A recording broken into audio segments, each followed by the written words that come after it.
नमस्कार, मैं हूं खुशबू पांडे। स्वागत है आपका हमारे खास कार्यक्रम जनता सरकार में, जिसमें हम बात करेंगे सत्ता के सिंहासन से लेकर जनता के सरोकार तक। साथ ही हम आपको बताएंगे प्रदेश सरकार की हर उस योजना के बारे में जिनका सीधा संबंध हरियाणा की जनता से है। जो योजनाएं प्रदेश के विकास को नई गति प्रदान करेंगी और हरियाणा की जनता का चहुमुखी विकास भी करेंगी, ताकि प्रदेश की जनता तरक्की की राह पर आगे बढ़े और हरियाणा प्रदेश निरंतर उन्नति की नई ऊंचाइयों को छूता हुआ प्रगतिशील रहे। तो अगले 30 मिनट तक बने रहिए हमारे साथ और देखते रहिए जनता सरकार।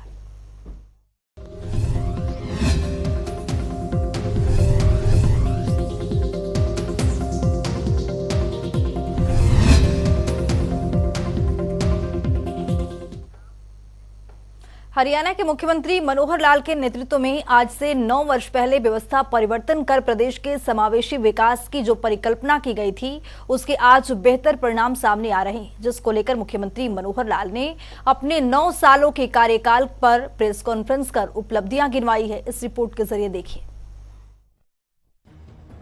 पारदर्शिता के साथ काम कर रहे मुख्यमंत्री मनोहर लाल ने पिछले 9 सालों में प्रदेश की तकदीर और तस्वीर बदलने का काम किया है। यही वजह है कि हरियाणा एक विकसित राज्य के रूप में उभरकर सामने आया है। इन सब की बानगी तब देखने को मिली जब मुख्यमंत्री मनोहर लाल ने व्यवस्था परिवर्तन के 9 साल के कार्यकाल की जानकारी प्रेस कॉन्फ्रेंस कर दी। मुख्यमंत्री ने कहा कि 9 सालों का कार्यकाल व्यवस्था परिवर्तन, सबका साथ, सबका विकास, सबका विश्वास, संवेदनशील और पारदर्शी प्रशासन और अंत्योदय उत्थान का साक्षी रहा। 25 दिसंबर 2014 का दिवस सुशासन दिवस के रूप में मनाया था और सुशासन की नींव वहीं से रखी थी। कुछ घोषणाएं भी की थी। याद है मुझे कि सीएम विंडो की घोषणा उसी दिन की थी। जिस सीएम विंडो के बारे में आज हम कहते हैं कि लगभग 13 लाख लोगों ने अपनी शिकायतें उसमें दर्ज की और लगभग 11.5 लाख लोगों के तो जिसको कहना चाहिए उनकी शिकायतों को डिस्पोज ऑफ किया, हल किया। कुछ पाइपलाइन में हैं, कुछ पेंडिंग भी हो जाती हैं। कभी कभी कुछ चीज़ें ऐसी होती हैं हमारे कारणों से नहीं, बाहर के कारणों से पेंडिंग होती हैं, तो उस नाते से वो सारा काम हमने किया। तो इस 9 साल में जो व्यवस्था परिवर्तन के हमने काम किए, हमने बीच में घोषणा की थी कि हमारे 5 S काम करेंगे: शिक्षा, स्वास्थ्य, सुरक्षा, स्वाभिमान और स्वावलंबन। और साथ में फिर जुड़ गया, ये सब सेवा भाव से करेंगे, सुशासन से करेंगे। तो इस नाते से ये सारी व्यवस्थाएं एक भाव लेकर के हमने शुरू की और मुझे संतोष है इस बात का कि हमने पर्याप्त मात्रा में इन सब कामों को किया भी है। जब 14 में व्यवस्था संभाली थी, उस समय अपने को सबको पता है कि कैसी एक व्यवस्था थी। यानी भेदभाव की बातें उस समय होती थी, भ्रष्टाचार की बातें उसमें होती थी, एक निराशा का वातावरण ये सब उस समय था। उस निराशा के वातावरण से ही परेशान होकर के और हरियाणा की जनता ने एक उम्मीद के साथ और इस सरकार को चुना था। मुख्यमंत्री मनोहर लाल ने कहा कि हमने कई उपलब्धियां हासिल की। मुख्य तौर पर बात की जाए तो 9 सालों में 9 बड़े हमने काम किए। मुख्यमंत्री ने कहा कि अंत्योदय के संकल्प से लेकर बेटी बचाओ बेटी पढ़ाओ अभियान तक के संकल्प को पूरा करने का काम किया है। 9 वर्ष के 9 ऐसे काम या बाकी सारे कामों को इसमें बांटते हुए 9 कौन से काम हो सकते हैं, डिटेलिंग बाद में करूंगा। मैं उसके 9 हेडिंग पढ़ता हूँ। परिवार पहचान पत्र 1, दूसरा बीपीएल की सीमा हमने 1 से बढ़ा के 180 की है, उसके लाभ सबको दिए। बेटी बचाओ बेटी पढ़ाओ एक और सफलता का बड़ा विषय। मेरी फसल मेरा ब्यौरा जो किसानों के लिए बहुत एक बेस बन गया है उनके सारे समस्याओं के हल के लिए। चिराई और आयुष्मान कार्ड लगभग 30 लाख से ऊपर लोगों को, परिवारों को 5 लाख रुपए का जो सलाना लाभ मिलना सुनिश्चित किया है। प्रधानमंत्री स्वामित्व योजना, फिर इसी प्रकार से नल से स्वच्छ जल हर एक रसोई में पहुंचाना। 5791 गाँव में 24/7 बिजली देना। ई लर्निंग के लिए 5.5 लाख जो हमने टेबलेट दिए हैं, ये भी एक यूनिक हुआ है, किसी प्रदेश ने ऐसा नहीं किया है। हर जिला नेशनल हाईवे से जुड़ा है। हिसार अंबाला के 2 नए नागरिक हवाई अड्डे ये एक निर्माण की स्थिति में पहुंचे कि धीरे धीरे यहाँ चाहे वो राष्ट्रीय डोमेस्टिक फ्लाइट्स होंगी या इंटरनेशनल फ्लाइट्स होंगी या फिर उड़ान की छोटी फ्लाइट्स हैं, उनके लिए भी पर्याप्त हमारे अपने 2 एयरपोर्ट हमारी अपनी जमीन पर हो जाएंगे। अन्यथा तो एक दिल्ली में है और दूसरा चंडीगढ़ का हमारा साझा एयरपोर्ट है जिसका हम उपयोग करते हैं। लेकिन ये हवाई पट्टियां काफी हैं, लेकिन 2 एयरपोर्ट ही हमारे एकदम अपनी धरती पर हो जाएंगे। इतना ही नहीं, मुख्यमंत्री मनोहर लाल ने परिवार पहचान पत्र के जिक्र करते हुए कहा कि परिवार पहचान पत्र बनाकर प्रभावी तरीके से घर बैठे 45 लाख परिवारों को 397 योजनाओं और सेवाओं का लाभ प्रदान किया जा रहा है। जैसे मैंने परिवार पहचान पत्र बताया, 71 लाख परिवारों का डाटा एक ही यानी सर्वर पर, एक पोर्टल के माध्यम से हम उनकी सब जानकारियां ले सकते हैं। आज मैंने पर्टिकुलर कोई 1 2 3 कंडीशन लगा के डाटा निकालता हूं तो 1 मिनट में निकल आता है, इतने परिवार है, इतने मेंबर है, 1 मिनट में निकल आता है। कोई भी श्रेणी जिसकी हमको चिंता करनी, योजना बनानी है, फट हम निकाल लेते हैं। आय के हिसाब से, आयु के हिसाब से, व्यवसाय के हिसाब से, शिक्षा के हिसाब से सब चीजें निकल आती हैं। तो इसी प्रकार से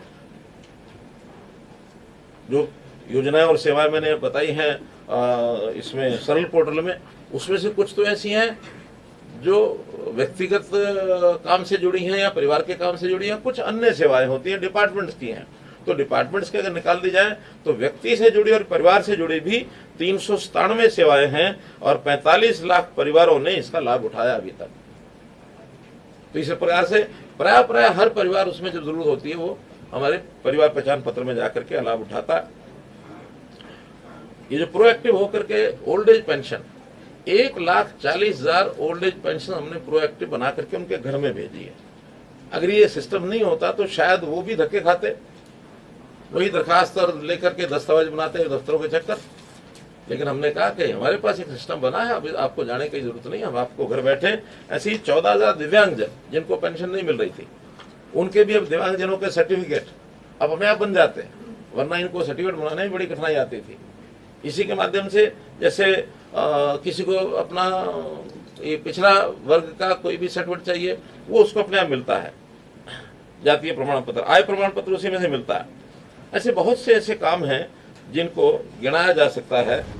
इतना ही नहीं, मुख्यमंत्री मनोहर लाल ने मुख्यमंत्री अंत्योदय परिवार उत्थान योजना का जिक्र करते हुए कहा कि इस योजना के तहत अति गरीब 50,000 लोगों को स्वरोजगार के लिए ऋण मुहैया करवाया गया है।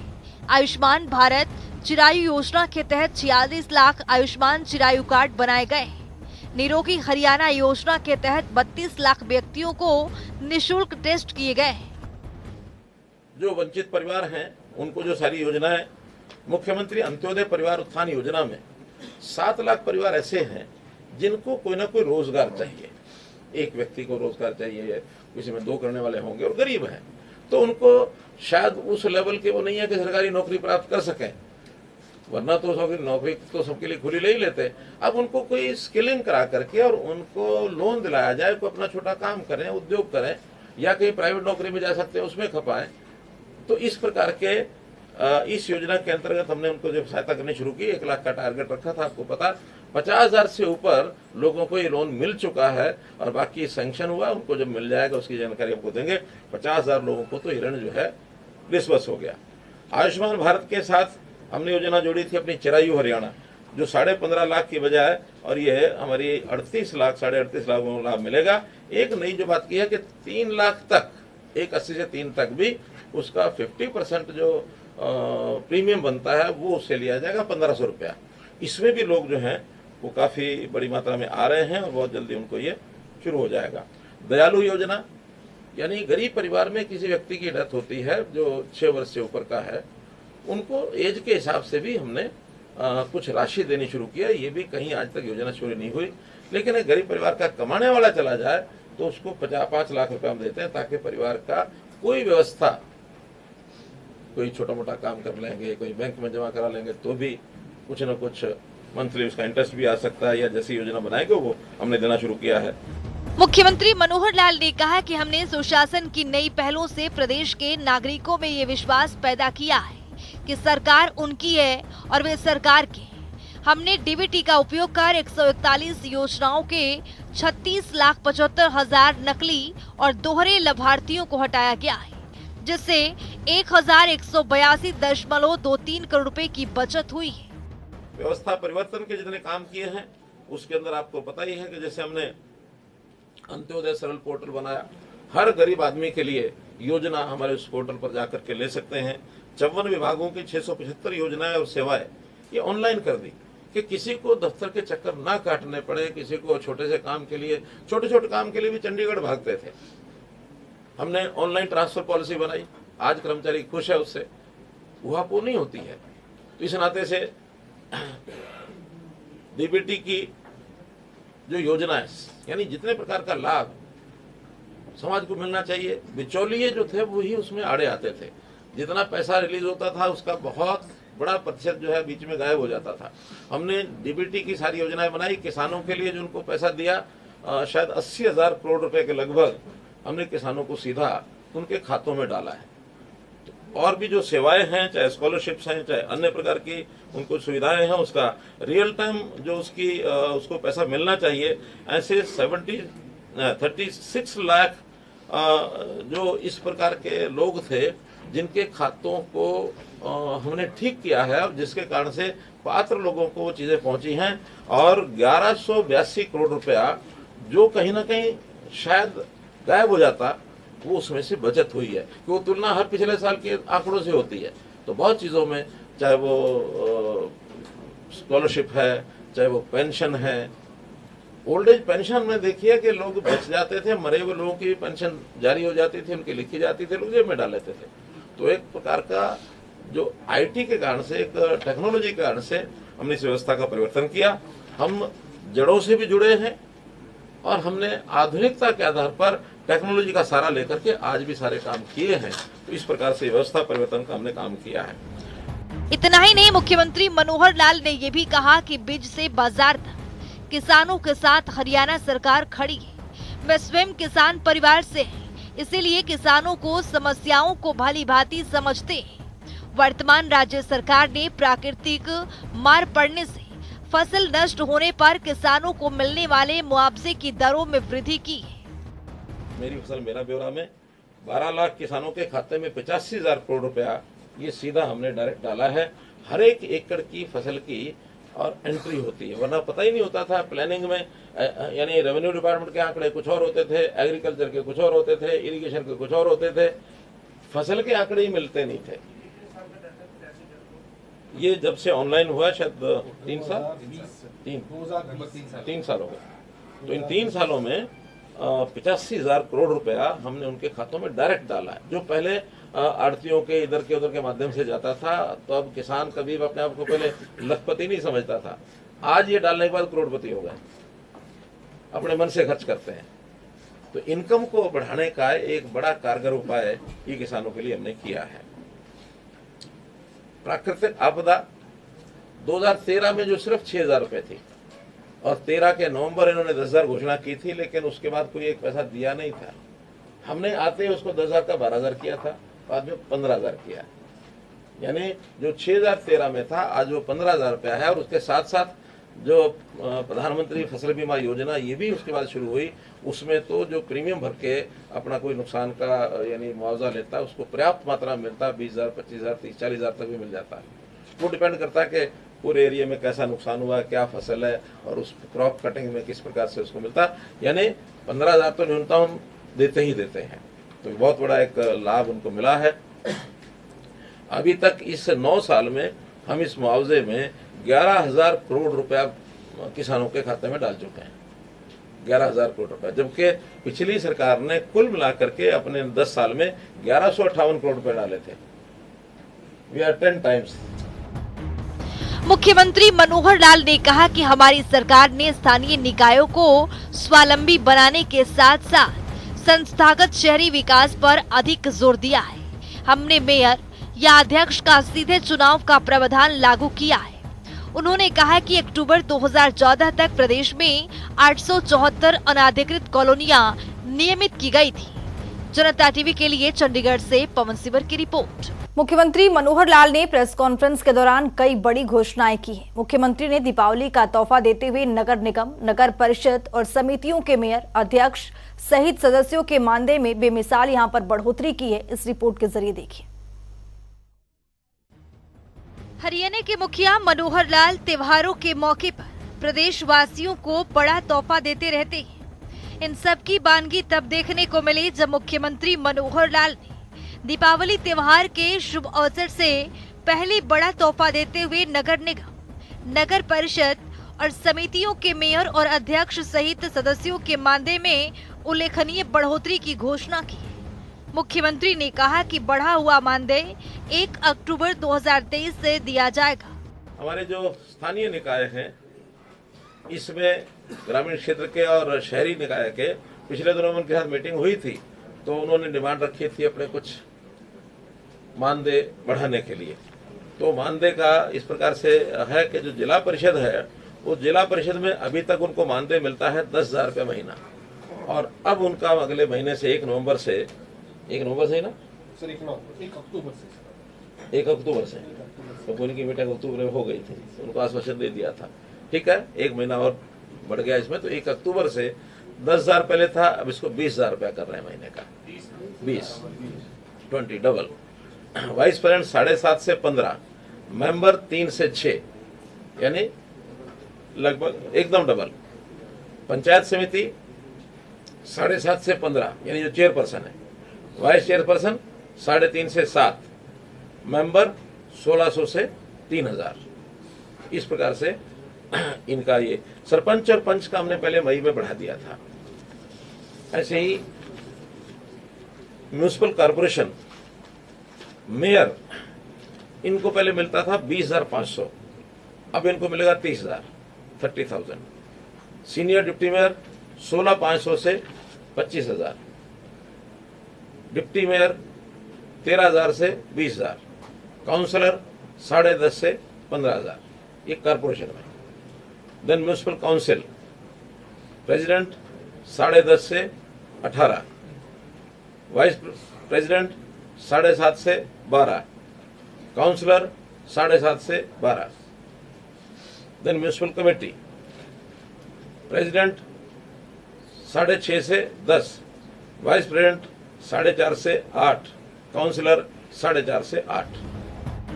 मुख्यमंत्री मनोहर लाल ने कहा कि वर्तमान राज्य सरकार की ओर से हिंदी आंदोलन 1957 के मातृभाषा सत्याग्रहियों और आपातकालीन पीड़ितों और विधवाओं को 10,000 रुपए की मासिक पेंशन की सुविधा दी जा रही है। मुख्यमंत्री ने कहा कि आज इस पेंशन राशि को बढ़ाकर 15,000 रुपए किया जाता है। हिंदी आंदोलन सत्याग्रही और आपातकाल पीड़ित, ये जो हमारे बंधु हैं, अब उनकी ओर से भी ये विषय आया कि पत्रकार ज्यादा प्यारे हैं आपको, हमारी चिंता नहीं है, और मैं आज ये भी घोषणा करता हूँ कि उनको भी 10,000 की बजाय 15,000 रुपया दिया जाएगा पेंशन का।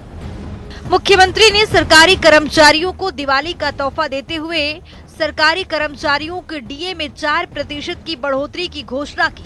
अब 1 जुलाई 2023 से हरियाणा के लगभग 3.5 लाख कर्मचारियों को भी अतिरिक्त 4% डीए का लाभ मिलेगा। डीए की जो किस्त है, सेंट्रल गवर्नमेंट ने 42% से 46% कर दी है, तो उसको अभी तक तो हमने नहीं इसको बढ़ाया था, लेकिन क्या आज ही घोषणा करनी है? जब मर्जी कर दो है, तो ठीक है, इसको 42 से 46% जुलाई 2023 से ही लागू करने की मैं घोषणा करता हूँ, और जो इसके एरियर हैं, यानी जुलाई से जो सितंबर तक के, उनको भी दिसंबर के महीने में दे दिया जाएगा। हरियाणा और हरियाणा वासियों का उत्थान मुख्यमंत्री मनोहर लाल का मुख्य उद्देश्य है। यही वजह है कि हरियाणा प्रदेश देश के अग्रणी राज्यों में शुमार होता जा रहा है। वहीं मुख्यमंत्री मनोहर लाल ने 9 साल के रिपोर्ट कार्ड पेश करते हुए कहा कि हरियाणा के विकास की दशा और दिशा को बदलने का काम किया है, जिससे आज हर क्षेत्र में पारदर्शिता आई है। इस रिपोर्ट के जरिए देखिए। मुख्यमंत्री मनोहर लाल ने अपने पिछले 9 साल के कार्यकाल के उपलब्धियां गिनवाते हुए कहा कि हमारी सरकार ने जातिवाद, क्षेत्रवाद और भाई भतीजावाद से ऊपर उठकर काम किया है। हरियाणा के विकास की दशा और दिशा पूरी तरह बदली है। प्रदेशवासियों को सुलभ स्वास्थ्य सेवाएं प्रदान करने के लिए राज्य सरकार ने कई बेहतर कदम उठाए हैं। इसके लिए स्वास्थ्य आधारभूत ढांचा विकसित करने पर जोर दिया गया है। स्वास्थ्य विभाग में जैसा चिरायु और आयुष्मान का मैंने बताया ही है कि बहुत बड़ी एक सुविधा हमने दी है। साथ ही हमने मेडिकल कॉलेजेस की संख्या हर जिले में एक बनाने की जो बात थी, घोषणा सब जिलों की हो गई है। कुछ जिले पाइपलाइन में यानी अभी है, जमीनें वगैरह ली जा रही हैं। कुछ जगह निर्माण कार्य शुरू हो गया, कई जगह उसके उद्घाटन भी हो गए हैं। आंकड़ों के रूप में यदि बताता हूं तो जो वर्किंग मेडिकल कॉलेज 2014 में 6 थे, आज वर्किंग मेडिकल कॉलेज सरकारी तौर पर ये 15 है। प्राइवेट नहीं, इसमें प्राइवेट है, प्राइवेट मिला के तो 6 थे प्राइवेट मिला के, आज वो 15 है। और नंबर ऑफ मेडिकल सीट्स का अगर MBBS की बात करूं तो उस समय 700 एडमिशन होते थे, क्योंकि तो निश्चित है एडमिशन तो सरकार के माध्यम से ही होते हैं। आज ये एडमिशन हो गए 2185, मोर देन 3 टाइम्स। और अब जो बाकी 8 मेडिकल कॉलेज और हैं जो अभी पाइपलाइन में हैं, बन रहे हैं या घोषणाएं हो चुकी हैं, बहुत जल्दी उसको भी आगे बढ़ाएंगे। ये सब बनने के बाद ये संख्या 23 तो हो ही जाएगी, तब तक और हो सकता है। प्राइवेट वाले भी कुछ आने की इच्छा करते हैं। 25 मेडिकल कॉलेज अगर होते हैं तो 3500 MBBS की सीटें आने वाले 3-4 साल के बाद हम एक्सपेक्ट करते हैं। मुख्यमंत्री ने कहा कि देश का पहला आयुष विश्वविद्यालय श्री कृष्णा आयुष विश्वविद्यालय कुरुक्षेत्र में स्थापित किया गया है। इसके अलावा अम्बाला सिविल अस्पताल, अम्बाला छावनी में कैंसर के इलाज के लिए अटल कैंसर केयर केंद्र की सेवाएं शुरू की गई है। देश का पहला आयुष विश्वविद्यालय, कहीं आयुष विद्यालय नहीं है तो श्री कृष्णा आयुष विश्वविद्यालय, ये भी हरियाणा में बनाया। आयुष को बढ़ावा देना ये हमारी प्राथमिकता है। अभी पिछले दिनों में एक जगह आया कि आयुष का बजट बहुत लगेगा इसमें, तो हमने कहा भी आयुष का बजट लगाने में आपत्ति इसलिए नहीं है कि आयुष के बाद लोग बीमार कम हों, और अगर बीमार कम होंगे तो हमारा हेल्थ का बजट कम हो जाएगा। अल्टीमेटली तो शरीर के ऊपर लगने वाला बजट, वो स्वस्थ रहें इस पर लगाना ज़्यादा लाभकारी है। बीमार हो करके इलाज कराएं, अस्पताल में जाएं, डॉक्टरों की जरूरत पड़े, वो खर्च ज़्यादा है। बीमार न हो ऐसे हम योग के माध्यम से, खान पान के माध्यम से आते सुधर जाए, या आयुष की पद्धति से इलाज हो, तो इस ओर हम आगे बढ़ रहे हैं धीरे धीरे। मुख्यमंत्री ने कहा कि राज्य सरकार ने प्रदेश में शिक्षा के स्तर को ऊंचा उठाने और रोजगार परक शिक्षा के लिए कई पहल की है। बचपन से ही खेल खेल में शिक्षा प्रदान करने के लिए 4000 प्लेवे स्कूल खोले, जिन्हें अब बाल बाटिका के नाम से जाना जाएगा। हमारे यहाँ जो आंगनवाड़ी इसको अपग्रेड करके प्लेवे स्कूल 4000 की पहले हमने बनाए हैं, और एक नए 4000 की घोषणा की है। कल ही एक कार्यक्रम में घोषणा की है कि आगे से प्लेवे स्कूल जो हैं उनका नाम रहेगा बाल वाटिका। और उसमें जो कि नई शिक्षा नीति में अब ये प्लेवे स्कूल जो हैं यानी बाल वाटिका जो हैं वो शिक्षा विभाग के अंतर्गत ही आएंगे, लेकिन सहज आएंगे। जब तक वो बाल वाटिका में शामिल नहीं होते, आंगनवाड़ी में है, तब तक उसमें रहेंगे। जैसे वो आंगनवाड़ी से और स्कूलों में जाते जाएंगे, फिर वो शिक्षा विभाग के साथ जुड़ जाएंगे। मुख्यमंत्री मनोहर लाल ने कहा कि आज प्रदेश का हर जिला राष्ट्रीय राजमार्ग जुड़ा है।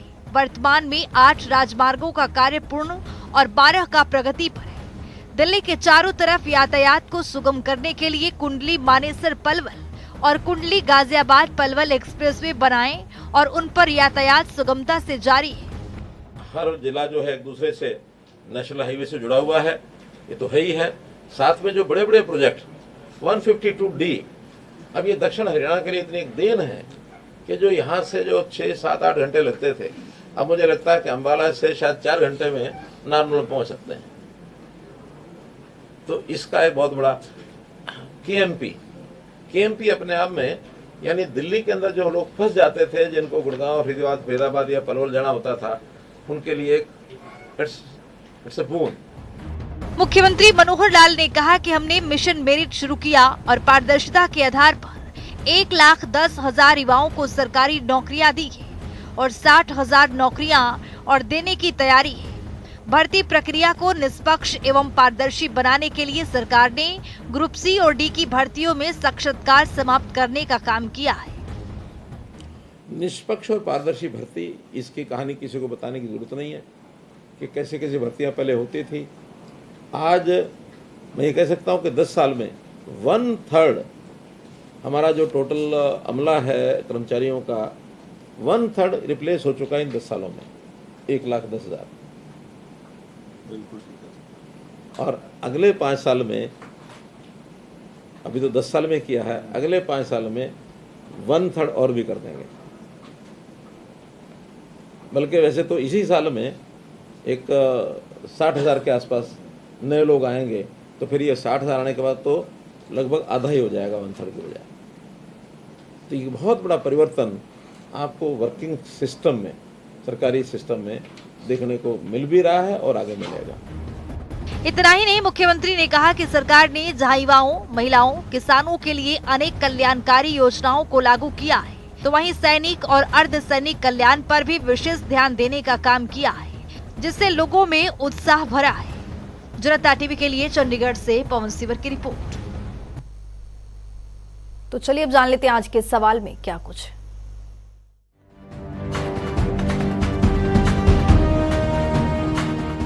हर रोज की तरह हाजिर हूं आज का सवाल लेकर। जैसा कि आप जानते हैं, हर रोज एक नया सवाल पूछते हैं, सही जवाब देने वाले के नाम और तस्वीर अपने टेलीविजन स्क्रीन पर दिखाते हैं, साथ ही उसको उपहार भी देते हैं।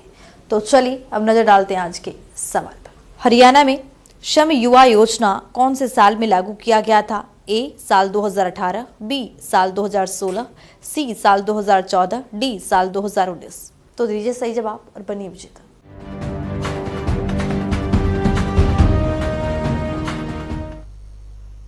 तो हमारे खास कार्यक्रम जनता सरकार में आज के लिए इतना ही। नमस्कार।